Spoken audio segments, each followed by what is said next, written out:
Hello everyone, I'm Christina, and this is my art journey in pattern design, illustration, and lettering. Welcome to Make Something Small. I have another update on the Winter Without Snow pattern collection. I've been working on the Affinity desktop app instead of my iPad. I've had to Google a few times to find out where things were on the desktop since I've gotten used to using Affinity Designer 2 on the iPad. You've already seen these patterns. The camellia bud stripes, these were made on Affinity Designer 2 on the iPad, and camellias in the rain, also made on the iPad using the circle pattern. This is the camellia half drop that I've been working on. I did go in yesterday and deleted some of the smaller elements and moved some others around. The seam isn't as visible anymore. The images that I exported from the Affinity desktop app are darker than the ones I exported from the iPad. They don't look this way within the app on my computer screen. I'll be lightening the backgrounds of these patterns. I shared the diamond pattern template that I made last week, and this was the first pattern that I made using the diamonds. I put different motifs in this pattern, including magnolia leaves, pine cones, and pine needles, along with some of the camellias.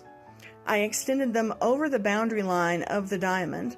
I also duplicated the motifs and changed the color in order to have some texture in the background and give a feeling of depth. I used the same motifs in the second diamond pattern with some changes. I made the main motif smaller. I placed it mostly within the boundary line of the diamond shape, and I added more magnolia leaves and another spray of pine needles. I also continued the duplication of the elements and changed the colors to create a feeling of depth and texture.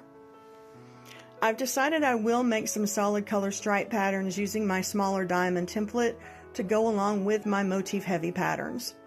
I'll also be using a template that I made in Procreate. This is a template for a dense tossed pattern. I'll be using all of my elements in this pattern, placing them in the circles and playing with different sizes. I also started working on a new calendar last night in Affinity Designer 2.